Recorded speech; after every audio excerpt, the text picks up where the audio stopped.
Estamos otra vez juntos aquí en nuestra comunidad de San Miguel, un pequeño grupo de hermanos que nos estamos reuniendo con estas charlas sobre evangelización. Hoy es la cuarta charla. Estamos tratando de entender el corazón de Dios con respecto a este tema. Esta serie la llamamos Afirmando la Visión, porque son cosas que el Espíritu Santo nos fue revelando en estos años y quisiéramos volver a repetirlas, volver a entenderlas mejor, volver a recibir revelación, y también quisiéramos que queden en las próximas generaciones. Nosotros hemos entendido que la vida cristiana tiene un fundamento que es Jesucristo, y también dentro de lo que llamamos el fundamento está nuestra decisión de rendir nuestra voluntad a Cristo y reconocerlo como Señor, arrepintiéndonos, bautizándonos y recibiendo el Espíritu Santo. Y sobre ese fundamento entendemos que la vida cristiana normal, la de todo discípulo, tiene 4 columnas que tienen que estar funcionando en su vida. Por eso estamos proyectando algunos gráficos, y ese justamente es el de las 4 columnas: la comunión, la oración, la palabra y el testimonio. Y estamos hablando ahora de esta última columna, que es el testimonio. Y llegamos a abril del 2014, ya empezamos con camisa de manga corta y terminamos con pullover. Se va notando el paso del tiempo. Nos ha inspirado mucho un escrito que aparece en el libro Multiplicación de Van Baker, que dice que Jesucristo, a ver si me pueden ayudar, Jesucristo es espíritu vivificante, es vida que fluye y comunica vida a los que están espiritualmente muertos. Esta revolución espiritual se realiza por medio del poder del Espíritu Santo encarnado en los que siguen a Jesús. Ellos son el punto de contacto entre esa vida y los que están muertos. Ahora, la segunda consideración es si el plan de Dios para la salvación del mundo no ha cambiado y tampoco ha menguado, como sabemos que no menguó, el poder de Jesucristo. ¿Por qué tantos de los que profesan seguirle carecen de esta fuente de poder? Esta consideración la hemos hecho y hemos visto cómo Dios nos capacitó con el bautismo del Espíritu Santo para que podamos ser testigos de Cristo. Así dice Hechos capítulo 1. En las charlas anteriores estuvimos viendo, voy a hacer un repaso rápidamente. En primer lugar, vimos que Dios quiere, esa es la voluntad de Dios, que todos los hombres sean salvos. Y el método de Dios para eso son hombres y mujeres redimidos, que fueron alcanzados por la gracia de Dios y fueron hechos nuevas criaturas, y llenos del Espíritu Santo, constituidos por Dios como sacerdotes, como embajadores y como testigos de Cristo. También hemos visto que Dios nos dio un mandato, el mandato de ir, que podríamos traducirlo como yendo, mientras vamos, ir y hacer discípulos a todos los perdidos, a todos los que no le conocen, a los que están muertos en delitos y pecados, así los describe la Escritura, a los que están ciegos por Satanás y a los que están presos o cautivos también. Y lógico, tenemos que ir porque el que recibió la vida va hacia el muerto para impartirle vida. Eso es lo que al comienzo estuvimos repitiendo. Tomamos la vida que es Cristo, la vida con mayúscula, y ahí están los muertos y los llevamos como intermediarios como sacerdotes, como testigos, como embajadores. Y el que recibió la vida va hacia el muerto para impartirle vida. El que recibió la vista va hacia el ciego para abrir sus ojos, para que reciba luz de Dios. Y el que está libre va hacia el cautivo para liberarle. Y nuestra responsabilidad, la última charla estuvimos hablando sobre esto, usamos como un ejemplo una historia del Antiguo Testamento, y esa historia tiene un versículo clave. El versículo clave justamente es 2 Reyes 7:9, donde estos hombres, los que no estuvieron presentes, les recomiendo que la lean. Es 2 Reyes capítulo 6, capítulo 7. Estos hombres descubren que tienen una buena noticia para salvar al pueblo que se está muriendo, y entre ellos mismos están diciendo lo que tendríamos que estar diciendo nosotros entre nosotros mismos: no estamos haciendo bien. Hoy es día de buena nueva y nosotros callamos, y si esperamos hasta el amanecer nos alcanzará nuestra maldad. El haber recibido por gracia de Dios el conocimiento de Jesucristo, el haber entendido, el haber tenido revelación de que hay un juicio eterno, de que hay un infierno eterno, y de que hay un camino, una verdad y una vida que es Jesucristo, y nos ha hecho libres de donde vivíamos, cautivos por el pecado, como dijimos antes, nos otorga esta vida eterna, pero también nos otorga un grado de responsabilidad. Tenemos la responsabilidad de llevar esa vida a los que todavía no la tienen, y somos los únicos que pueden hacerlo. Esto es lo que estuvimos viendo en las charlas anteriores. Lo que vamos a ver hoy son 5 principios fundamentales para la extensión del reino de Dios. Es un apunte que tenemos entre nosotros desde hace más de 30 años quizá, pero que ha sido de muchísima bendición por muchas generaciones.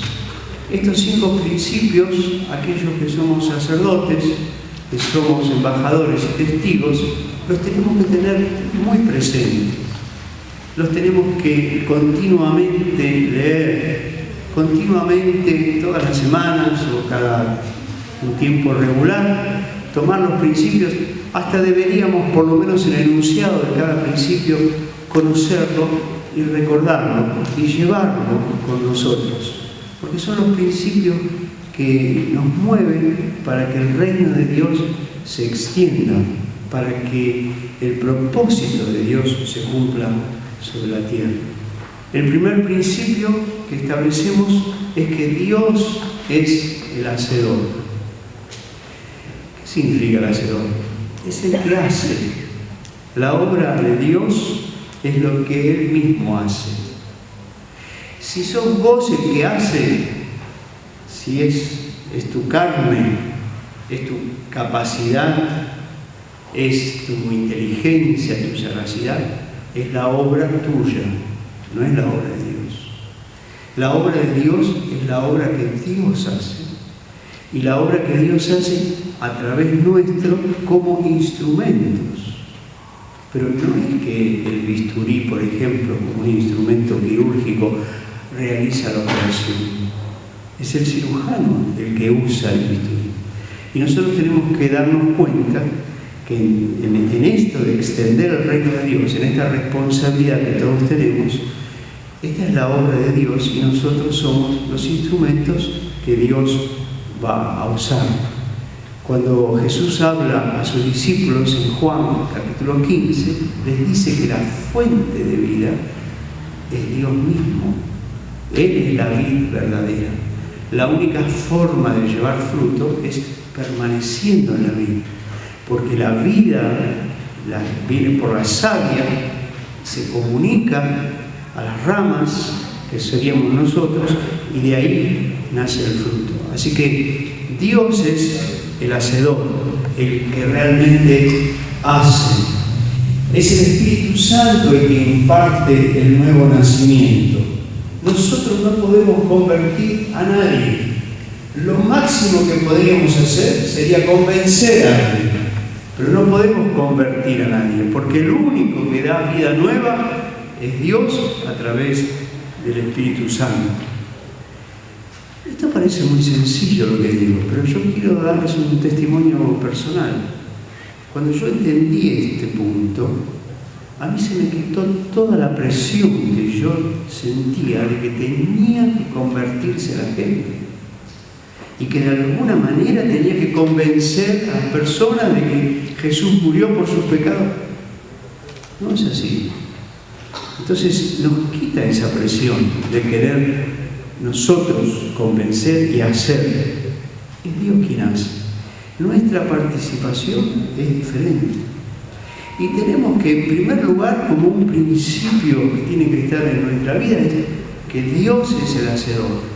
Dios es el que realmente toca los corazones. Dios es el que realmente otorga a la persona que le busca la salvación que viene de parte de Él. Y también esto nos ubica en nuestra misión, en la dimensión que Dios lo estableció. Hay un versículo en Juan, capítulo 1, 12 y 13, mas a cuantos lo recibieron, a los que creen en su nombre, les dio el derecho de ser hijos de Dios.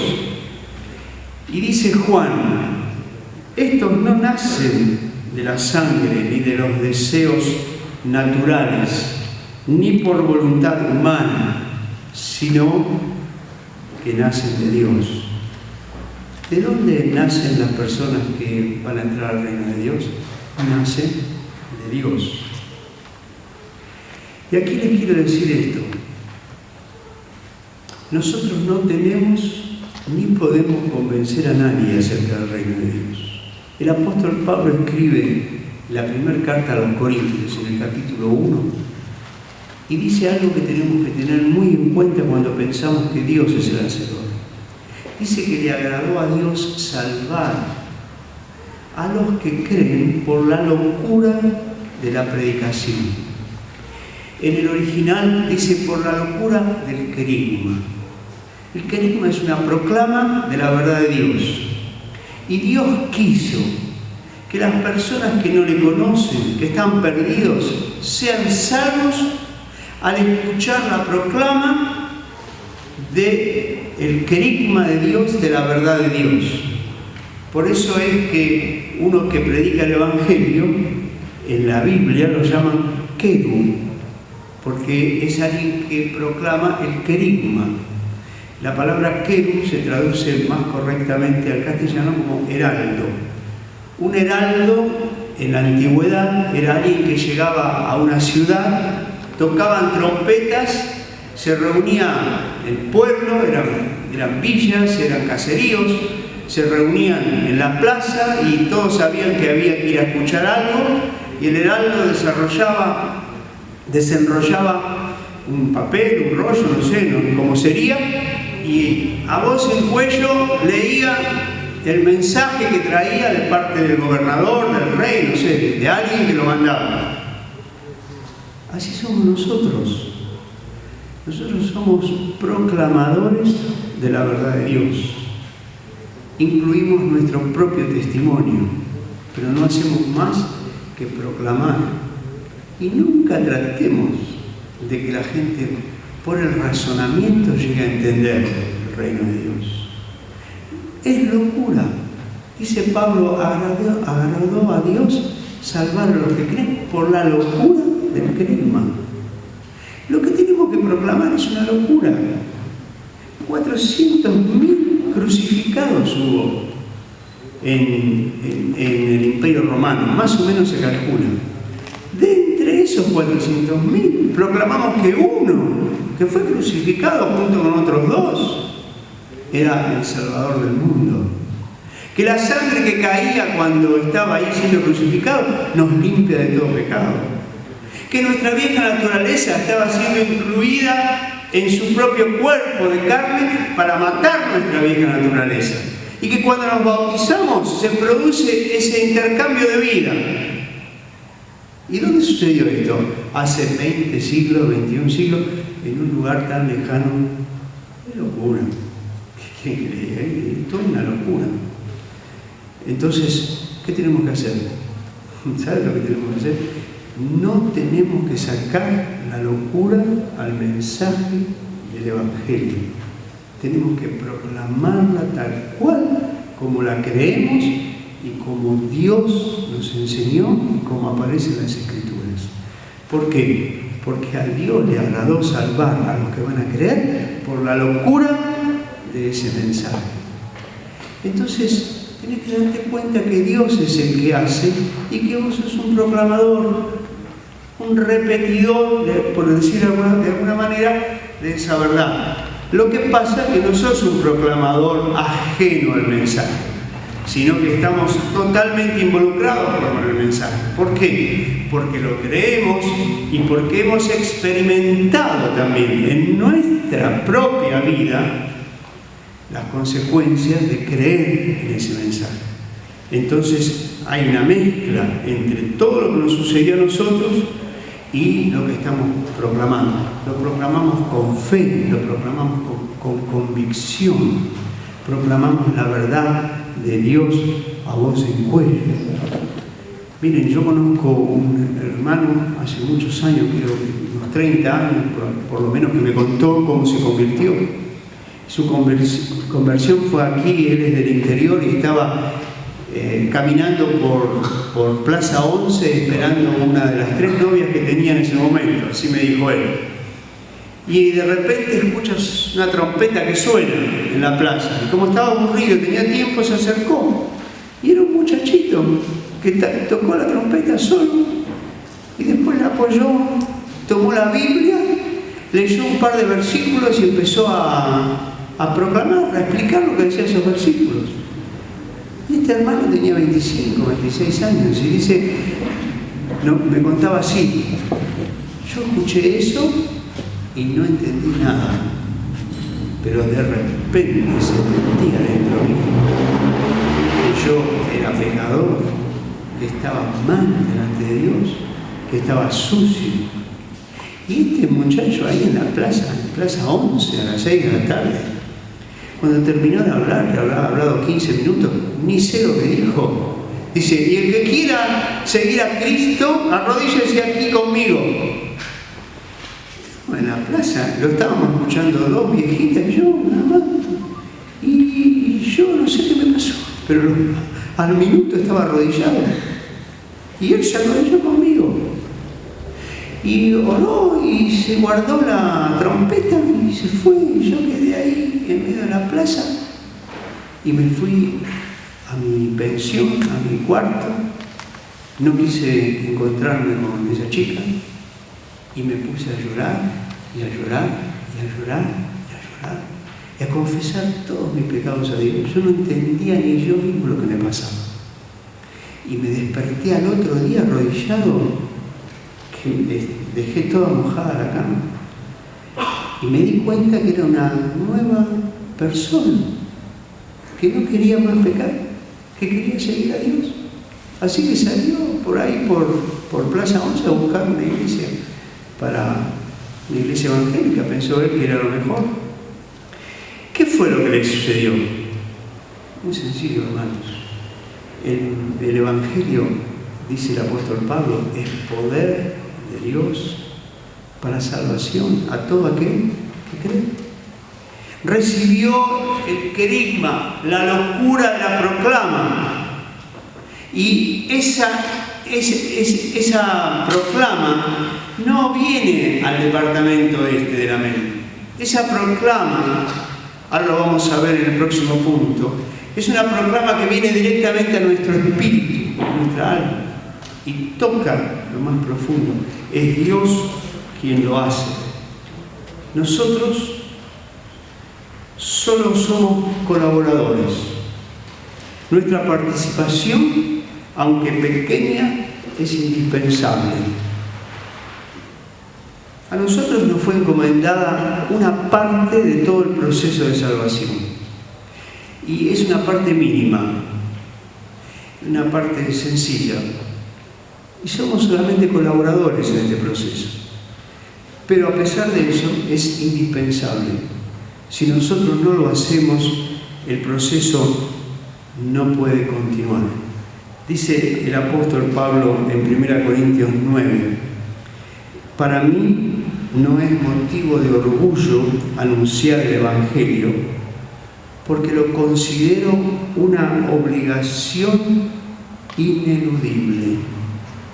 Y ay de mí si no lo anuncio.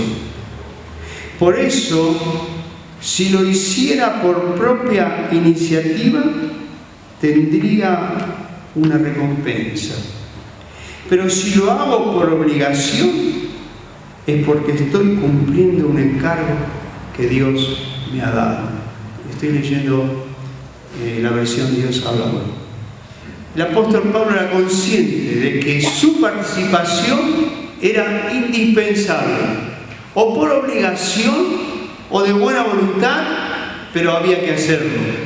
En la versión 1960 dice, me es impuesta necesidad. No puedo dejar de hacerlo. Como colaboradores de Dios en su obra, interiormente debemos tener una total dependencia del Espíritu Santo, porque tenemos que saber que Dios es el hacedor. Y al predicar el Evangelio, al anunciar el reino de Dios, tenemos que hacerlo con oración, con ayuno, con humildad, con fe, con poder de Dios. Y quiero que agreguen en los apuntes esta palabra que no está, y renunciamiento. Hermanos, es imposible que el reino de Dios se extienda si no estamos dispuestos a renunciar a comodidades propias, si no estamos dispuestos a renunciar a un montón o a muchas de nuestras auténticas y legítimas necesidades, si no estamos dispuestos a un renunciamiento para que el reino de Dios se extienda. Jesús lo dice magistralmente: si el grano de trigo no cae a tierra y muere, ¿cómo queda? Solo. Pero si muere, lleva mucho fruto. Nuestra participación es indispensable, y el ejemplo mejor que hemos escuchado durante muchos años, que es como tomar una semilla, hacer un agujerito en la tierra y poner la semilla y taparlo. ¿Y qué más? Bueno, podemos regarlo, no hay que regarlo demasiado porque la planta también se ahoga. ¿Y qué más? No puedes hacer más nada. La vida, todo lo que necesita para crecer la planta, para llevar fruto, para tener tallo, hojas, semillas, flor, fruto, todo está en esa semillita que pusimos. Ese es el Evangelio de Jesucristo. Tiene poder en sí mismo para transformar, pero alguien tiene que poner esa semilla en la tierra para que comience ese proceso. Algunas veces me escucharon contar cómo me impresionó saber que cuando encontraron la tumba de Tutankamón, por el año 1939 creo que fue, encontraron unas ventosas en las paredes que estaban al vacío, le sacaron todo el aire, estaban como envasados al vacío, llenos de semillas de trigo. Tenían 4.000 años que estaban ahí. Y bueno, los científicos algunas de esas semillas las fueron sacando, las analizaron, miraron la calidad, las sembraron. ¿Y saben qué pasó cuando las sembraron? Nació trigo. Durante 4.000 años, mientras estuvieron ahí manteniendo su personalidad, su individualismo, no sirvieron para mucho. Pero cuando cayeron a tierra y murieron, llevaron fruto. Alguien sacó la cuenta que si todo ese fruto se hubiese sembrado y el fruto se hubiese sembrado y la semilla no se hubiese sembrado, en ese momento que se descubrió no alcanzaría la superficie del planeta Tierra para que haya tanto trigo sembrado. Y esa semilla, que es el Evangelio de Jesucristo, es la que tenemos todos nosotros. Y si no muere, si no estamos dispuestos a sacrificar algo para que el reino de Dios avance y se extienda, va a quedar adentro nuestro. Vamos a ser salvos, vamos a cantar, a agradecer a Dios por nuestra salvación, pero la realidad es que no va a haber fruto. El segundo principio necesario e imprescindible es todos colaborando. Para que la extensión del reino de Dios, estamos hablando justamente, ese es el tema que estamos tratando hoy, 5 principios para la extensión del reino de Dios. Todo el cuerpo, cada discípulo, la iglesia toda debe enrolarse en esta acción de hacer discípulos. Si realmente queremos que el reino se extienda y que el Padre encuentre en nosotros un pueblo, una nación de sacerdotes que tenemos cargas para que su propósito se lleve a cabo. Si cada uno hace un poco, entre todos hacemos mucho si somos constantes. Acá hay palabras claves. Cada uno, un poco, pero sumado lo poco de cada uno, ¿cómo termina? Termina en mucho si somos constantes. Cada hijo de Dios que ha entrado al reino a través del arrepentimiento del bautismo, la fe del arrepentimiento del bautismo, cada hijo de Dios, cada uno de los que estamos aquí, tiene en su interior esa fuente de vida que es Cristo.